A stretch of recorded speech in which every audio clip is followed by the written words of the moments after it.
জাহান্নামের কথা বলে ভোট চাইলে সরাসরি পুলিশে দিয়ে দিবেন, কোনো কথা নাই। আল্লাহ জান্নাত এবং জাহান্নামে কে যাবে সেটা ঠিক করবেন।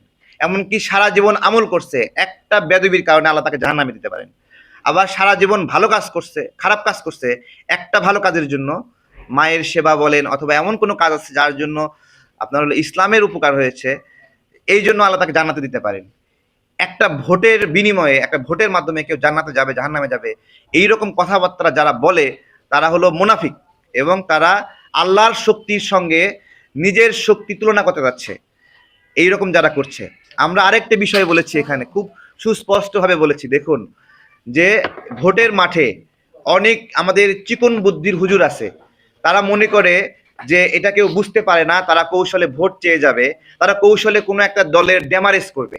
আছে না এরকম চিকন বুদ্ধির হুজুর, যারা ওয়াজের মাহফিলকে নির্বাচনের ময়দান হিসেবে ব্যবহার করতে চায়, এমনভাবে কৌশলে বলবে যে মনে হবে যে এটা সে কোনো দলের বিরুদ্ধে বলেনি, কিন্তু কোনো একটা দলের ড্যামারেজ হচ্ছে, তাই না?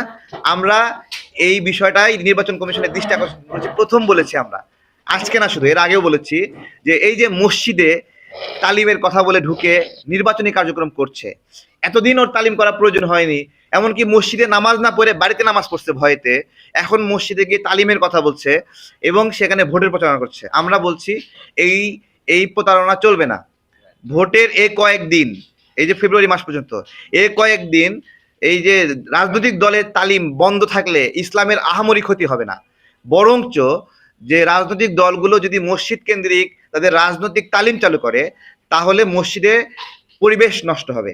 একটা মসজিদে একটা হুজুর যখন কোনো একটা রাজনৈতিক দলের পক্ষে খুব কৌশলে আকারে ইঙ্গিতে কোনো একটা রাজনৈতিক দলের কথা বলছে খুতবার সময়ে, তখন ওই মসজিদে শুধুমাত্র ওই দলের লোকেরাই নামাজ পড়ে, ওইখানে ভিন্ন একটা রাজনৈতিক মতাদর্শের লোক নামাজ পড়ে না।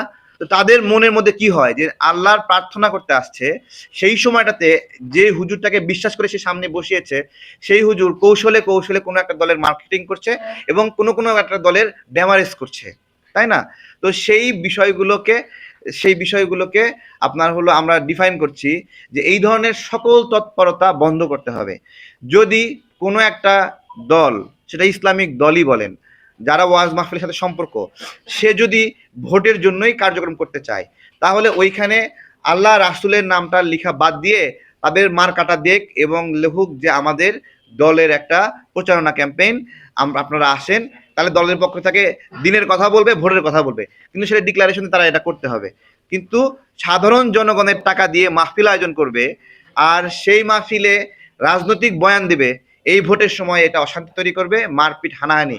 দেখুন এই ধরনের কাজ করে ওই বক্তারাই কিন্তু আবার বলছে যে দিনের কাজে বাধা দিচ্ছে, মাহফিলে বাধা দিচ্ছে। কথাটা সুন্দর, কিন্তু ও যে আগে একটা প্যাচ লাগাই দিছে, এইটার কথা আর বলছে না। তো আমরা এই জন্যই আমাদের দ্বিতীয় দাবি, জান্নাত জাহান্নামের ভয় দেখিয়ে ভোট চাওয়া যাবে না। এমনটা করলে গ্রেপ্তার করতে হবে, আইনগত ব্যবস্থা নিতে হবে, যেই প্রার্থীর পক্ষে করছে তার জন্য ব্যবস্থা নিতে হবে। আর ওই প্রার্থী এবং অথবা যদি এরকম হয় যে কোনো প্রার্থীর পক্ষে বলছে না, একটা নির্দিষ্ট দলের বিরুদ্ধে বলছে, সেই দলকে ব্যবস্থা নিতে হবে।